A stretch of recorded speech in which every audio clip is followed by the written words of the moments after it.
Vull dir, comencem aviat perquè, si no, potser us acabareu el llibre de llegir-lo, no? Vull dir, perquè és un llibre molt interessant. Bé, el meu nom és Ignasi Puig, amic de l'Oliver, terrassenc, tot i que darrerament el seu temps el passa més al Pirineu, a l'Urgell, oi? I bé, en tot cas, doncs, permeteu-me només dir com vaig arribar a conèixer l'Oliver, no? Bé, primer, com totes les coses, primer coneixes l'àvia, després coneixes els pares i finalment els pares et porten a l'Oliver, no? Però bé, a part d'això, l'Oliver també el vaig conèixer perquè també tenim una afició comú. Ell potser és molt més professional, perquè evidentment és historiador, jo amb això sóc més aficionat, m'agrada molt la història, i ens vam conèixer perquè als dos ens agrada molt la història medieval, no? I ens vam conèixer parlant de la batalla de Moret, no? Aquella batalla en què jo diria que va ser un dels esdeveniments que canvien la història de Catalunya, no? Si en Pere II d'Aragó no hagués mort en aquella batalla, potser la Catalunya que tenim ara seria completament diferent, no? Perquè tenim uns dominis al sud de França, el seu fill, en Jaume, doncs, es va veure obligat a conquerir noves terres, Tractat de Corbières en França i bé, en fi, no toca parlar avui, però em refereixo que m'ha agradat portar-ho a col·lació perquè la batalla de Moret, recordes que vam tenir unes converses molt interessants sobre aquesta qüestió. Bé, avui tenim un llibre, Història d'Andorra en 11 claus. Jo he tingut la sort, i suposo que també molts de vostès també, d'haver llegit prèviament el llibre d'Urgell a la fi del primer mil·lenni. Va ser un llibre que em va entusiasmar des de la primera pàgina, i quan em va dir doncs, que havia acabat de fer un segon llibre sobre la història d'Andorra, doncs, home, jo penso que una persona que... Lo difícil és fer el primer. Un cop has fet el primer llibre, doncs ja el segon, tercer i quart ja venen més seguidament, no? I per tant, doncs, jo penso que val la pena. És un llibre que he llegit en un cap de setmana i realment et dona una visió d'Andorra, aquest territori desconegut, que només el coneixem, i permeteu-me la llicència, per les botigues, però en canvi a darrere d'ella hi ha una història prou potent que mereix la pena doncs, que sigui coneguda doncs, pels catalans, no? I una de les... Jo la manera, el llenguatge que té l'Oliver és que té aquesta particularitat que t'enganxa de seguida, el llibre.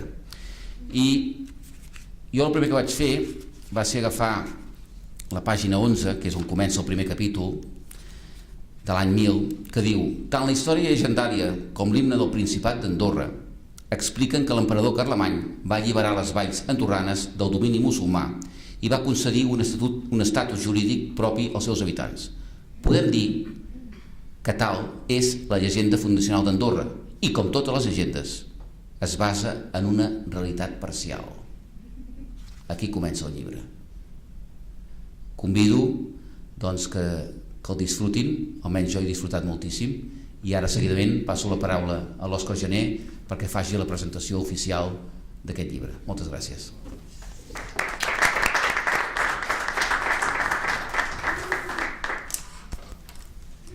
Bé, bona tarda.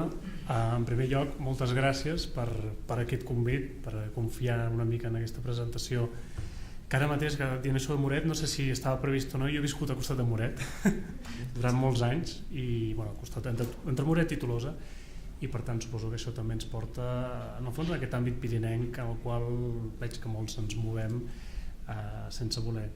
Estic molt content també perquè en el fons, clar, jo l'Oliver no fa tants anys que el conec, crec que ha estat un atzar, un gran atzar. Ens hem conegut a la facultat, no sé, segurament com tothom es coneix, a la cafeteria, fent cafès. Bueno, i no, ell porta sempre el cafè en termo i jo faig el cafè, jo menjo entrepà i no menjo entrepà, jo m'engreixo i no s'engreixa, però jo crec que si ens haguéssim conegut a la cafeteria de l'Autònoma, ens haguéssim conegut en qualsevol lloc d'aquestes coses que fem els que estimem el Pirineu i fem coses al Pirineu, perquè sense voler ens hem anat trobant, no? Jo crec que ens hem anat trobant, i penso que l'Oliver té d'aquelles coses que no sempre es trobes i que de vegades doncs, s'agraeix molt de trobar. És a dir, una persona que és ultraactiva, per no dir, no sé si hiperactiva, però que fa moltes coses, dispers, és bo, per molt que la gent digui que no, jo crec que és bo ser dispers en les idees, en les coses, no té a prioris a l'hora d'enfocar o d'afrontar idees o voler fer coses, i no busca tampoc ser políticament correcte, com acaba d'explicar ara, només llegint la primera frase o la primera cosa, sinó que si la veritat és la veritat o és el que hi ha, en tot cas debatim-ho i parlem-ne i a veure el que hi ha, no? I per tant enganxa en allò que és, vinga, anem a pensar-hi, no? Anem a veure el que hi ha. I ho fa quan parles amb ell, ho fa escrivint i ho fa amb aquelles coses que fa, que és fer ràdio també, que com ell vam parlar un moment, i vaig dir això va molt bé, t'anirà molt bé, i de fet li estava molt bé per tot el que és aprendre sobretot a comunicar i saber transmetre, que no és tan fàcil.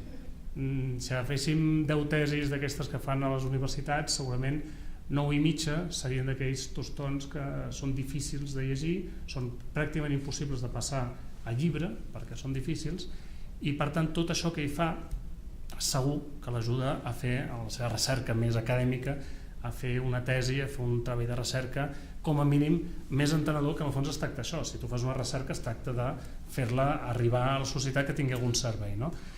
I per això jo penso que aquesta història d'Andorra, quan ell em va dir estic fent una història d'Andorra així senzilleta perquè la gent entengui i tal, bueno, senzilleta, bueno, la pensada, a veure com l'enfoques, que no et caiguin mastegots ni de dalt ni de baix i que alhora serveixi, no?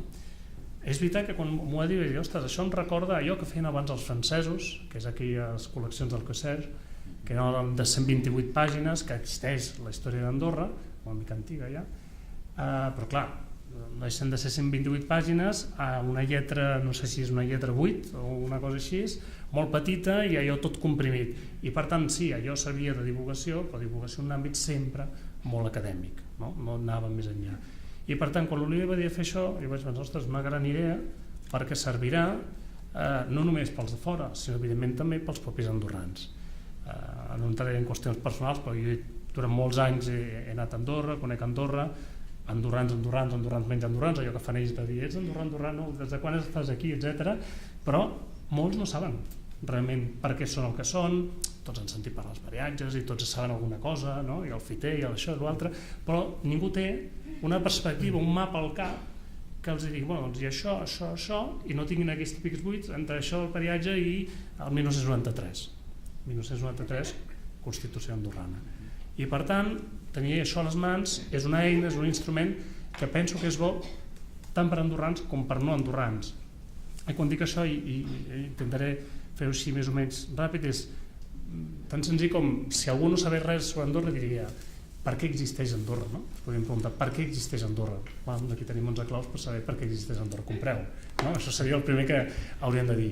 Per què existeix Andorra com a estat independent, els estats són independents, i per què no existeix la Vall d'Aran com a estat independent, per què no existeix, per molt que la gent pensi, bueno, Benasc com a estat independent, per què no existeix el Pallars Sobirà com a estat independent i per què no existeixen tants altres estats muntanyencs, no només pirinencs, com a estat independents. Quan, en el fons, la base de partida, molts són molt similars, els seus drets senyorials, en la conformació d'aquestes valls, dels seus privilegis, de les seves llibertats, etc. Clar, si avui féssim una categoria de dir quin és el que té més llibertats i més independència, evidentment Andorra, després Vall d'Aran, després algun territori basc, després tal, no? O Vall de Baztán o el que sigui, no?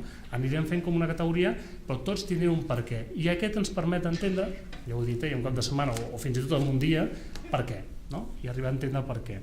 Perquè nosaltres d'Andorra, en general, excepte els que evidentment ho hem trepitjat, però si no diguéssim res d'això, en el fons Andorra és com un món imaginari, jo crec que en la ment, sobretot dels catalans. Dels francesos és una altra història, però al món dels catalans jo crec que tenim un imaginari a Andorra que va des de les botigues, evidentment, no? Hi ha botigues, el paradís fiscal, els bancs, això s'ha acabat fa un temps, no sé per què, ha passat cosa i llavors això no està tan clar. Durant un temps també ens van vendre allò del país dels Pirineus, llavors fins a quin punt ells s'han cregut que és el país del Pirineu o nosaltres ens creiem que és el país del Pirineu o és un dels països del Pirineu, no? Això també seria dins d'aquest imaginari i evidentment hi ha dues altres coses. Una, durant molt de temps va ser com obrir una porta, a vegades una mica barrada, a vegades una mica complicada, on tenies un espai de llibertat, no? On tenies un espai on podies fer allò que no podies fer de l'altra banda, on podies anar a comprar el que no podies comprar a l'altra banda, on podies trobar-te amb gent que no podies trobar a l'altra banda, on podies parlar de coses que no podies parlar, fent una mica així ràpid. Per tant, hi ha una barreja en aquest imaginari de què és Andorra que ens quedaria molt lluny de moment del que jo crec que l'Oliver explicava aquí. i que si volguéssim plasmar d'alguna manera, ja que la història, vosaltres que feu medieval, Ibers i jo també vaig cap enrere, patim molt d'això, i és que sembla que avui en dia la història, si no té imatges, no és història, no? Si no hi ha fotografies, si no hi ha vídeos, la història no és història. Doncs si agaféssim fotografies d'Andorra de fa 100 anys a ara, o fins i tot de fa 40 anys a ara, el canvi, jo crec que el canvi, perquè sovint parlem dels canvis que hi ha hagut a Catalunya, a la costa, això, els canvis d'Andorra són brutals. Jo crec que són els canvis més bèsties que hi ha hagut des d'un punt de vista paisatgístic, territorial, en increment de població, unes coses que no s'han donat enlloc més i que tenen una raó de ser, però que s'han d'entendre, perquè realment és una casuística molt, molt, molt particular. I en el fons és això, Andorra és molt més. I no és que vinguem d'Andorra, ni els meus amics andorrans i amigues andorranes, sinó que Andorra, en el fons, manté, i per això jo crec que està en aquest imaginari, malgrat aquesta Constitució del 93, i per tant gràcies a Andorra també el català està a la ONU, gràcies, aquestes reminiscències medievals, aquesta forma de funcionament pirinenc i antic que mantenen el llenguatge, la toponímia, els comuns, que també existien i existeixen encara en altres zones del Pirineu, però que s'han anat perdent i que Andorra conserva malgrat aquest pas a la modernitat oficial. Evidentment ja havia entrat a la modernitat anteriorment, en algunes coses no tant, segurament en l'àmbit de la justícia en podríem parlar també molt de com s'ha anat evolucionant en aquest àmbit. I per tant, més enllà de les botigues, dius, hi ha moltes altres coses, no només la història, no només el món econòmic, però també, evidentment, quan surts de les botigues veus una natura, veus uns carrers, veus moltes coses que són diferents i alhora molt similars als que tenim amb ells absolutament colindants, i dius, i llavors què és el que canvia, què és el que ha fet que realment sigui tan diferent? Per què tenim aquest imaginari d'un territori que al fons podria ser el Pallars, podria ser la Sardenya, podria ser qualsevol d'aquests territoris? I per tant penso que aquest llibre ens pot ajudar a encaixar totes aquelles peces que en aquest imaginari, què és el que realment és allò que deies de les llegendes, no? Perquè sigui llegenda, perquè Andorra sigui Andorra, ha de ser una llegenda en si mateixa i en el nostre imaginari. Ja no entrarem perquè avui en dia fan sempre aquella broma d'Andorra hem de fer allò d'entrar-hi, sortir, etc. I això sí que potser seria interessant, i això és una cosa addicional de dir, de fer quasi un debat de dir què en pensen els andorrans d'Andorra, què en pensen els andorrans dels catalans d'aquí, del sud, per tant, del Principat, què en pensen els andorrans d'aquest llibre, com ho veuen, que n'entenen, que no n'entenen, i qui són els andorrans, al fons, no? Perquè estem sempre parlant dels andorrans, qui són els andorrans?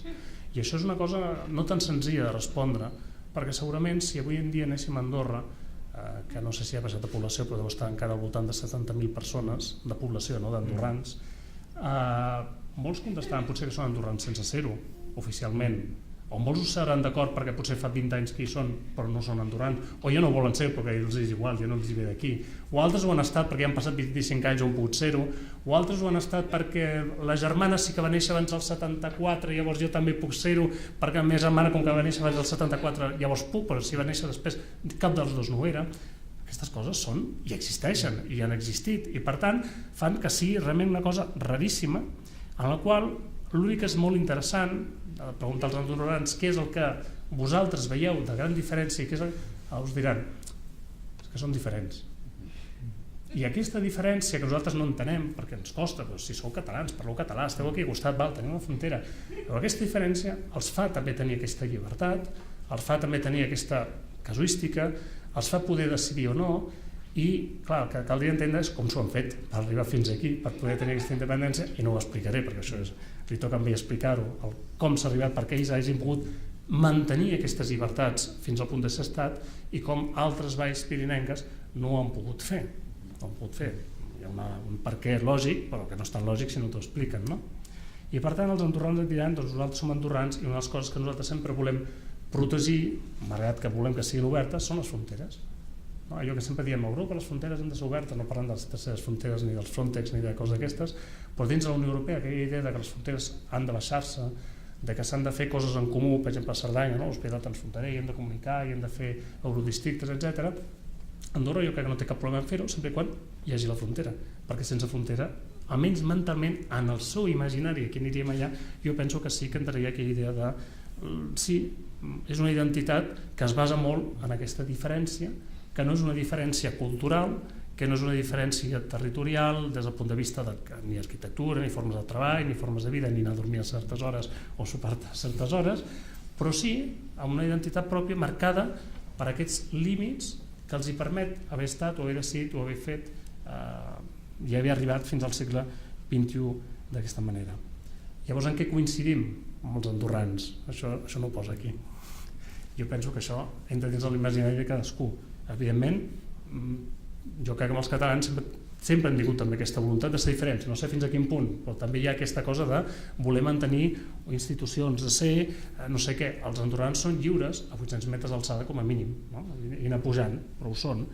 Tenen consciència de viure i compartir amb els territoris veïns. Potser abans la tenien menys, jo penso que de més en més, i això crec que és molt bo, i de fet jo crec que el fet de que l'Oliver, els contactes i els que estem en aquest món ens movem, la voluntat de contacte i de fer coses amb Andorra i dels andorrans cap enfora ha crescut molt. No sé si la crisi ha estat molt positiva amb això, el fet de veure que no hi hauria un benestar per tota la vida, sinó que també pateixen, que també tenen crisi i per tant també s'han de moure, perden també població i això passa. I per tant, d'alguna manera Andorra també és el nostre mirall, no? És una espècie de mirall en aquest imaginari on hi ha unes realitats, algunes que no ens agraden perquè és aquella que ens diran bueno, jo de la Catalunya independent no sé si la volem o no, perquè nosaltres estem en una situació que no ens permet dir clarament el que volem ser i per tant no entrarem. Ara d'acord, potser sí, això és una altra història, no? I dins de tot això, i això ho dic perquè ara vaig cap a Moret, els francesos quan arriben allà diuen però si no em parlen en francès, però si jo, no, és que a Andorra no es parla francès. L'altra cosa és que tothom entengui el francès, o podrien parlar francès, però Andorra no és part de França. Molts francesos pensen que Andorra és part de França, també es pensen que Mònaco és part de França, i aquestes coses. I sí, suposo que dels grans invents d'Andorra de dir, doncs fem el que volem, doncs ara creem el pas de la casa perquè vinguin els francesos aquí a comprar una miqueta d'alcohol i pastís i coses d'aquestes, no? I malgrat aquesta obertura cap a França segueix no entenent Andorra i estan tancada, malgrat els túnels, no? cap a Andorra, com d'una manera natural. Crec que nosaltres, aquest túnel que durant un temps ha estat molt obert mentalment per necessitat, penso que ha d'obrir-se cada cop més en aquest enteniment mutu, tant intern d'ells com de nosaltres amb ells, i un ells que evidentment és molt més ampli que tot plegat. I penso que aquest llibre de l'Oliver ajuda moltíssim i al principi he dit que és un llibre senzill, no és senzill, és simple, en el sentit simple de lo ben escrit i de com està escrit ens arriba a transmetre i per tant penso que val la pena tenir-lo i moure'l. Gràcies. I llegir-lo.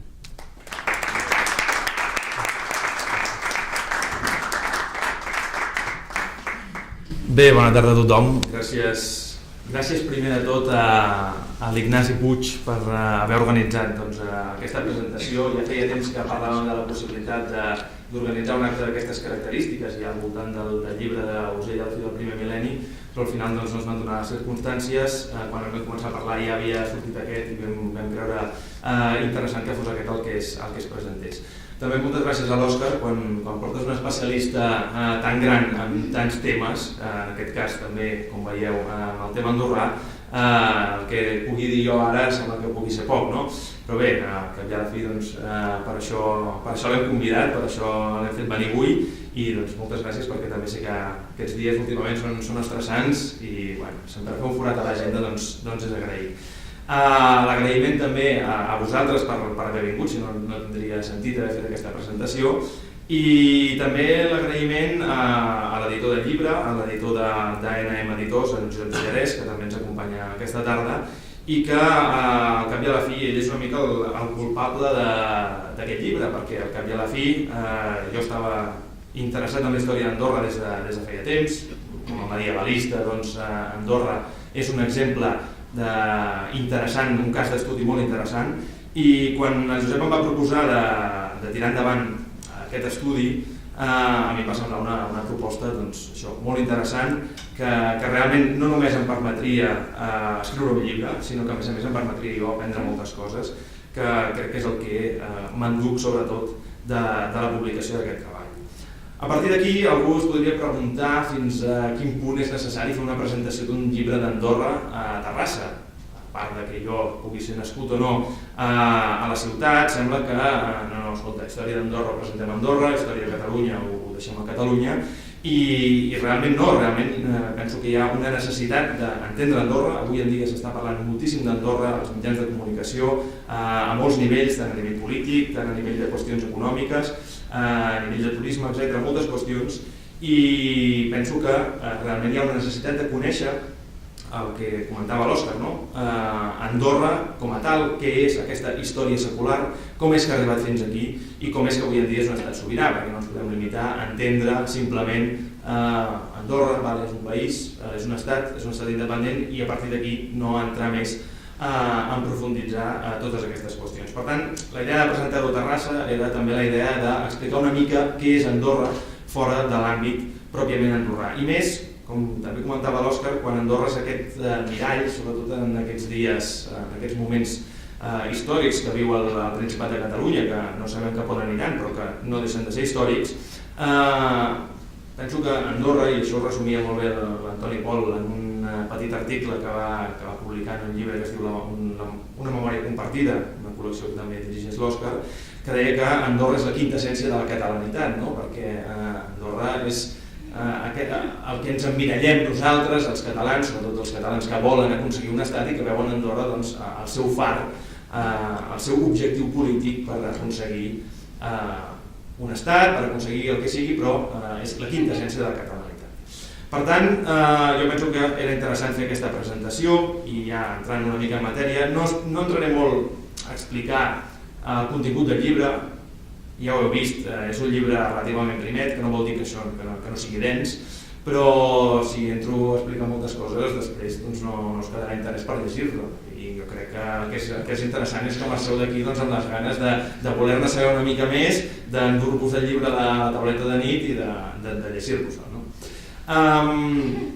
S'ha escrit moltíssim sobre Andorra. Com us deia, és un cas d'estudi realment curiós, és un cas molt interessant, un petit estat enclavat als Pirineus. Com és que és això, un estat independent? Com ha arribat fins aquí? Com s'ha aconseguit això? Doncs, tot i que s'ha escrit moltíssim, realment potser no hi havia encara una història divulgativa que, més que voler explicar tota la història d'Andorra, anés a la base, anés a l'element concís, a l'element més concret, explicar les claus bàsiques de la seva sobirania. I de fet aquest és el projecte que em va proposar el Josep quan vam començar a plantejar la possibilitat d'aquest llibre. No fer una història d'Andorra global, que ho expliqués tot, sinó anar a l'element concret, als punts claus, d'aquí que parlem de història d'Andorra en 11 claus, les claus que han permès que Andorra sigui avui el que és. Per tant, hi havia segurament un buit en el mercat per interessar-se per fer una publicació d'aquestes característiques que expliqués la història d'aquest Principat sense deixar enrere el rigor històric, perquè de vegades quan es fan llibres divulgatius un acaba deixant més davant de la història del que tocaria, i jo penso que sense deixar enrere el rigor històric es pot explicar i es pot fer història divulgativa. L'objectiu doncs era explicar la sobirania d'Andorra i per què ha arribat a l'actualitat com un estat, com el que és. Aquest és l'objectiu principal del llibre. A partir d'aquí, el títol, ja ho heu vist, Història d'Andorra en 11 claus. Per què 11, no 14, no 10?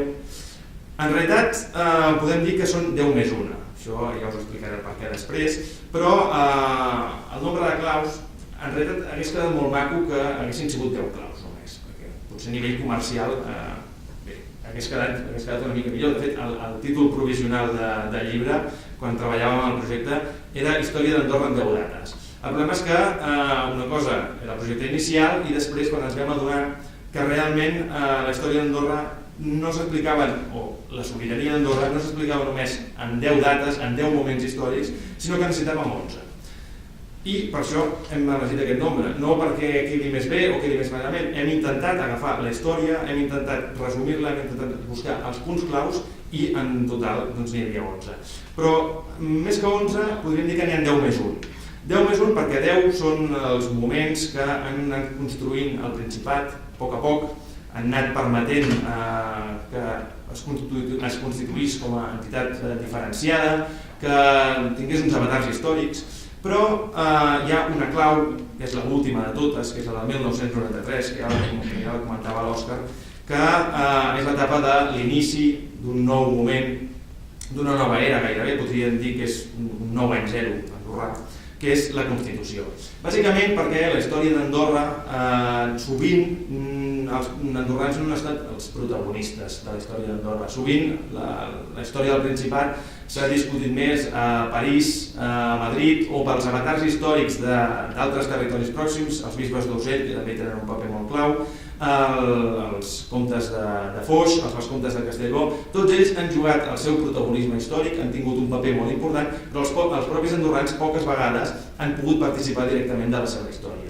Ho han fet en alguns moments molt concrets, segurament el moment de la destrucció del castell de Bregafolls, al principi gairebé de la seva història gairebé llegendària, i ho han fet en altres moments molt concrets, com el 1419, amb la creació del Consell de la Terra, però la veritat és que fins al 1993 no han estat amos del seu propi destí, és a dir, l'estructura que hi ha hagut tradicionalment a Andorra ha estat que hi ha hagut un coprincipat amb dues figures, el bisbe d'Urgell, president de la República Francesa actualment, el màxim dirigent de França els últims 300 anys, que han controlat i han gestionat tot el que és el Principat. És veritat que després hi ha hagut altres institucions que han tingut molt més arrelament en el territori, però els andorrans poc sovint han estat els protagonistes de la seva pròpia història, una història que sovint s'ha dirimit més per la sort, per l'atzar i que, com deia, s'ha decidit lluny d'Andorra.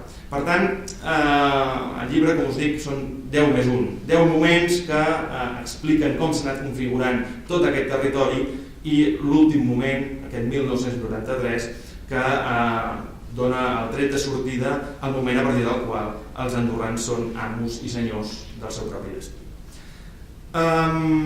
És un llibre que, ja ho comentava també l'Òscar, que no va només dirigit a un col·lectiu concret, és a dir, no és un llibre que vagi dirigit exclusivament als andorrans. Si fem una història d'Andorra pot semblar que no, això va únicament pels andorrans i no té cap interès per l'altra gent.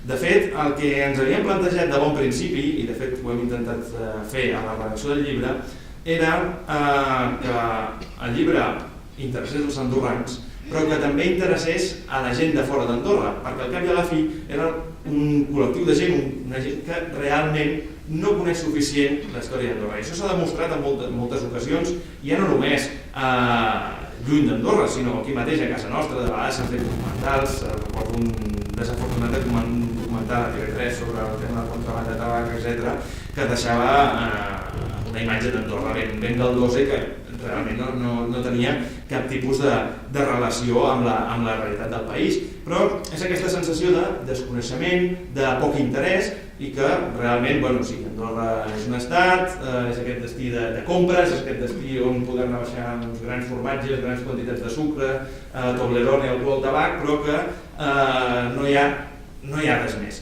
Doncs no, hi ha un país, hi ha una història secular. Per tant, l'havien de conèixer tant els andorrans, perquè a la fi és la seva pròpia història, és el seu propi principat, però també l'havia de conèixer la gent de fora. I una qüestió que és fonamental és la qüestió catalana. Ja ho parlava l'Òscar, també ho introduïa al principi, que l'andorranitat és la quinta essència de la catalanitat. Això es pot veure en qüestions avui en dia del procés polític que està vivint el Principat de Catalunya. Recordo un moment molt interessant a Twitter en què el Quim Torra, que va ser president d'Òmnium Cultural, en un moment determinat va escriure una piulada que deia: i Andorra què n'opina del procés sobiranista, com esperant que hi hagués un suport explícit d'Andorra, aquesta germanor cultural, lingüística, familiar, que hi hagués un suport explícit d'Andorra. Amb aquesta piulada demostrava claríssimament el Quim Torra que realment en sabia molt poc de la història d'Andorra, perquè si la història d'Andorra s'ha definit per alguna cosa és per mantenir la neutralitat entre França i Espanya quan ha estat en disputa aquests dos territoris o quan hi ha hagut conflictes interns en aquests dos territoris. I de fet, a alguns ens podria agradar més o menys que Andorra pogués donar més o menys suport al procés sobiranista, però si realment coneixes la història d'Andorra saps que no es posicionaran, perquè, pobres, una vegada que es van posicionar clarament una mica més i surten tan escaldats que avui no estaríem parlant ni d'història d'Andorra, ni d'entitat política, ni de res absolutament. Per tant, cal conèixer abans de parlar. I aquesta piulada em va agradar molt. La resposta a aquesta piulada va venir de l'Albert Villaró, que és un dels escriptors, dels millors escriptors que avui en dia tenim en llengua catalana, que ell és andorrà, és nascut al Seu d'Urgell però és andorrà, i li responia amb una de les màximes d'Amfiteu i Rossell. Amfiteu i Rossell va elaborar el manual d'Igest, que és gairebé la Bíblia andorrana, és un manual, un compendi de la història del Principat, dels costums, usos, tradicions, etc.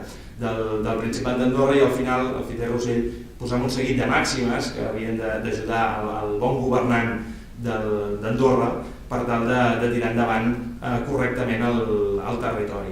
I una de les màximes era no t'immiscueixis en els assumptes d'Espanya ni de França. I la resposta de l'Albert Villaró a aquesta tuit del Quim Torra va ser aquesta, citar-li una de les màximes en què demostrava que realment no es coneixia prou la història d'Andorra i que realment, si es coneix una mica la història del Principat, entendrem moltes coses de les que hi ha actualment i també de la seva manera de fer a nivell institucional, a nivell fronterer, etc. Breument us explicaré quines són aquestes claus, ja us dic, a l'espera que vosaltres us llegiu el llibre i em doneu la vostra opinió.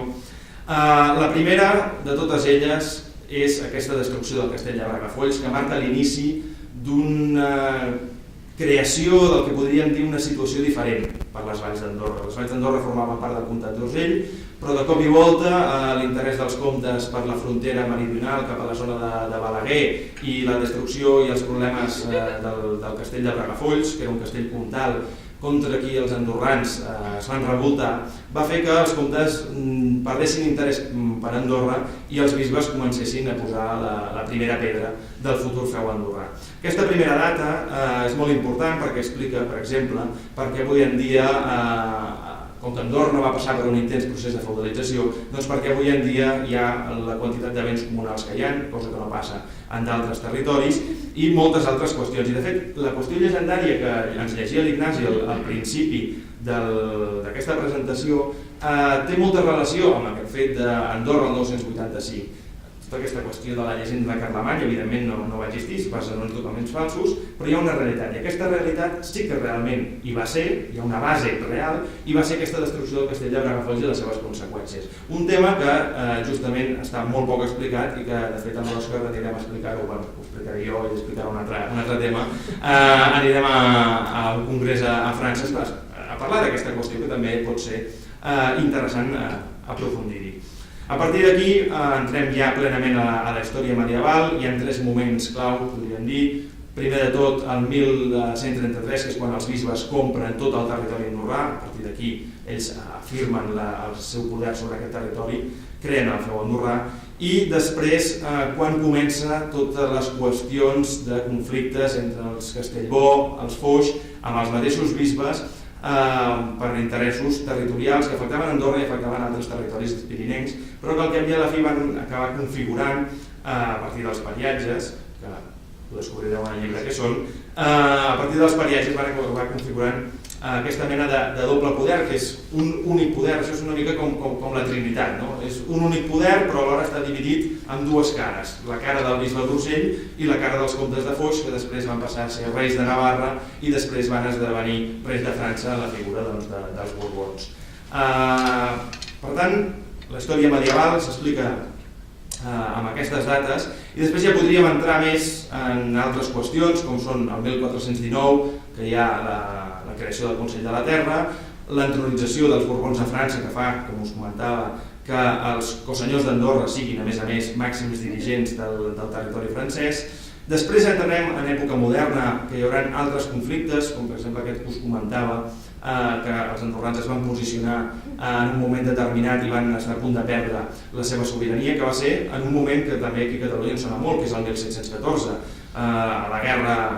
en aquesta guerra de successió del 1705 al 1714, en un moment determinat sembla que els andorrans es posicionen pel bàndol austracista, que és el que es defensava aquí a Catalunya, i quan Felip V va guanyar la guerra va voler imposar el decret de nova planta a Catalunya, cosa que acabava amb tota la tradició i totes les institucions catalanes, però també el volia imposar Andorra. I gairebé per un petit miracle, sobretot gràcies a l'esforç del bisbe del moment, Andorra es va acabar salvant. Però això explica molt bé aquesta qüestió de la neutralitat. No abandonen aquesta neutralitat perquè si no les coses podrien anar molt malament. Hi ha hagut altres moments conflictius, com l'any 1806, la clau de l'any 1806, que arrel de la Revolució Francesa els andorrans perden el seu copríncep francès i tenen por que el seu sistema pugui desaparèixer. Al final, gràcies al decret imperial de Napoleó, recuperaran aquesta figura del coprincipat i es mantindrà fins a dia d'avui que, com us deia, el president de la República Francesa és també copríncep d'Andorra.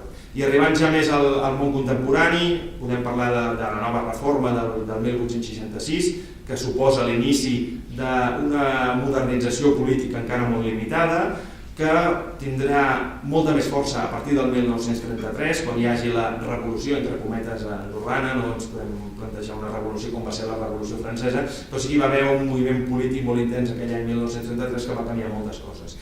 I finalment, com us comentava, aquest any 1993, que és l'any de la Constitució, que és l'any en què tot ha canviat. Des del 1933 al 1993, Andorra viu una transformació increïble. Passen de 6.000 habitants a 60-70.000, canvia totalment el país de dalt a baix i al final es fa necessari l'elaboració d'una Constitució que ja feia temps que era un problema, que s'anava arrossegant, finalment s'aconsegueix i suposa també un canvi a nivell de l'estructura institucional històrica que trenca amb els periatges que es mantenien des del 1278. Per tant, hi ha uns moments històrics que expliquen per què Andorra avui en dia és un estat. Jo el que faria és convidar-vos a llegir-vos el llibre, a conèixer en profunditat aquestes claus, a dir-me la vostra opinió, que us l'heu llegit, perquè sempre es pot millorar o sempre es pot trobar una mancança. De fet, amb l'Òscar algun dia havíem comentat si es podia afegir alguna clau més, ja seria Història d'Andorra en 12 claus, però de moment en una segona edició no està contemplada aquesta possibilitat. Jo simplement espero que tothom qui llegeixi aquest llibre aprengui tant com jo escrivint-lo i que pugui conèixer Andorra en profunditat i pugui, en tot cas, si algun dia parla d'Andorra o algun dia visita Andorra, que sigui amb coneixement de causa. Moltes gràcies per la vostra assistència.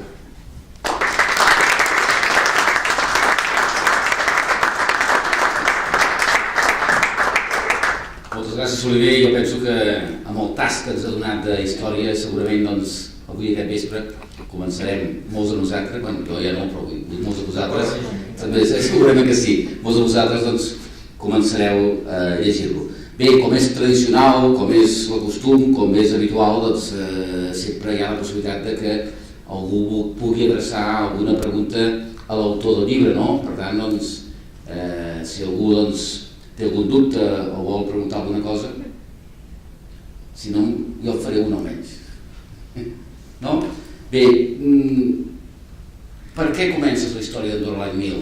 Perquè Andorra, evidentment, no com a país ni com a estat, però jo penso que té una història que evidentment se'n va molt més abans, no? En tot cas ens agradaria el per què has decidit fer-ho l'any 1000 i no abans.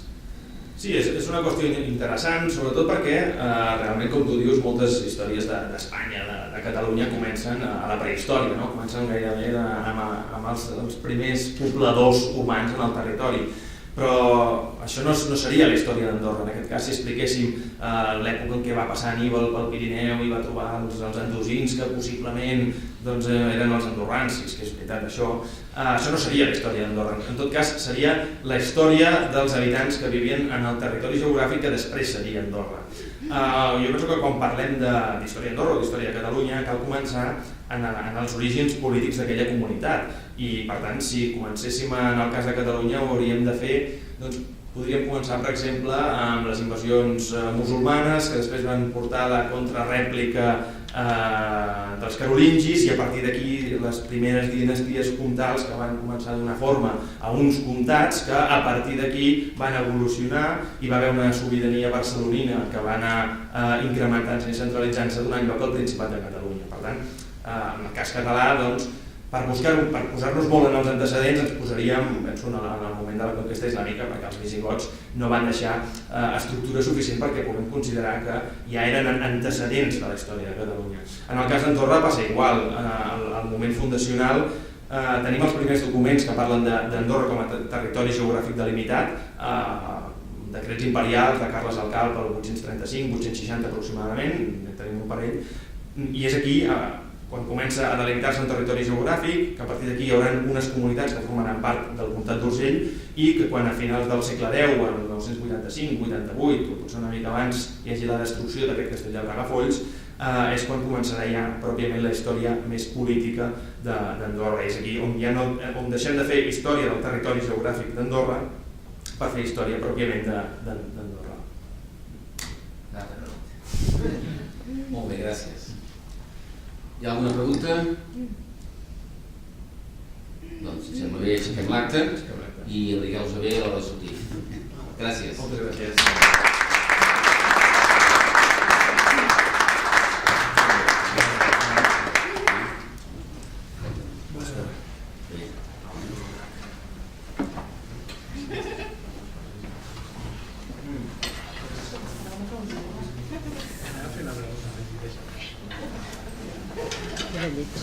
No pas no. Bueno, podem, farem.